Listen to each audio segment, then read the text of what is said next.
Multiple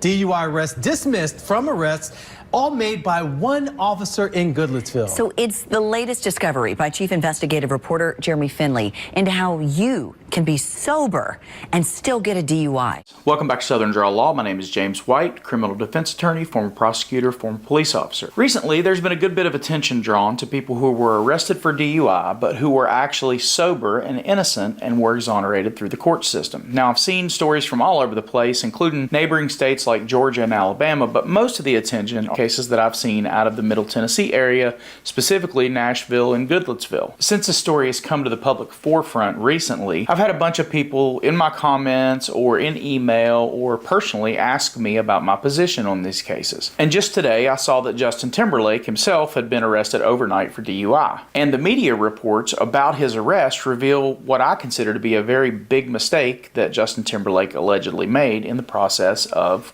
complying with police officers. So I've decided that it's time, as a former prosecutor in the state of Tennessee, to address the issue and give you some thoughts as to why I think things are the way they are, and shed some light on the anatomy of a DUI case and how it's constructed or deconstructed. As an illustration, we'll look at a recent news story from WSMV4 Nashville and look at how they covered the case, and we'll come back and talk about it. I certainly regret that, and I really deeply I hurt for what they went through. That is an apology from the police chief of Goodlettsville to innocent people arrested by his police department. Performing a field sobriety test is not what Jeff Adams expected last September as he was heading to his job as a teacher in Brentwood. I figured I could pass it because I wasn't drinking. I was on my way to school. It was 5:52 a.m. Video recorded by an officer shows Adams didn't do well standing on one leg. Still, Adams couldn't believe what happened next. Listen. Sir, I have not drank a thing. I don't drink.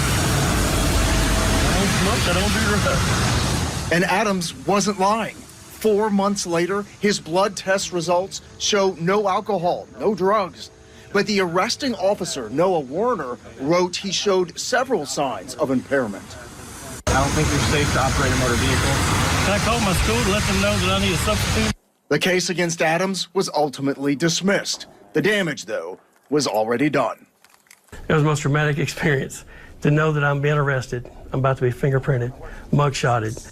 All the man's got is his reputation and his name.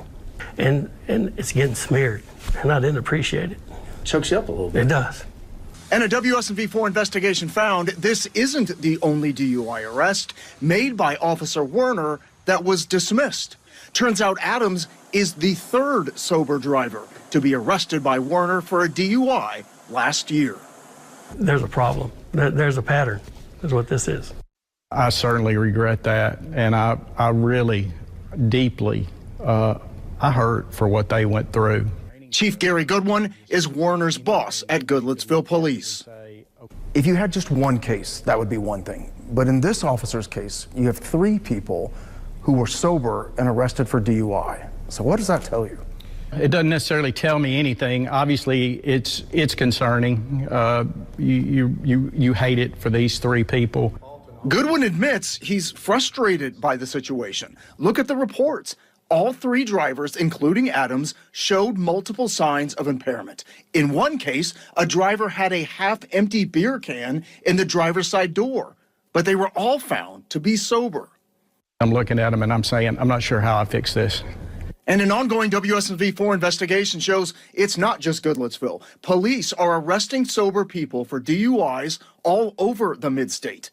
And because of a backlog at the TBI for alcohol and toxicology reports, we found some innocent drivers are waiting 8 months to get results back.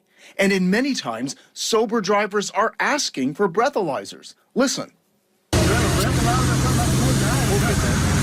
But they didn't. You can see in the video, Adams was taken to get a blood draw instead. After that, he was taken to jail. Why not use a breathalyzer each time? That would at least tell you if that person had been drinking alcohol. So many people that we see now, they're under the influence, but it's not necessarily alcohol. And a blood test, which takes longer to get back, is the only way to know for sure. I just put myself in their position, and how would I feel if this happened to me? Adams knows how it feels each and every time he drives past where he was arrested. Sometimes I'll refer to it as the scene of the crime because it was a crime against me. Jeff Adams kept his job as a teacher. He was not suspended. The additional problem is that he also drives for Uber, and because of his arrest, Uber suspended him, and he estimates he lost out on $15,000 in potential earnings. Jeremy, this story was so hard to watch. So is Goodlettsville Police doing anything different as a result of this? Well, the chief says they're reviewing these cases to see if there's anything they need to be doing differently in their field sobriety testing. But the real challenge is that there are so many real drunk drivers, police can't take the risk of not arresting somebody, even if they suspect them of being intoxicated. But these drivers are angry and they are asking for change. Lauren? Okay, Jeremy, thanks for always covering this for us. We'll look forward to the next step. Yeah.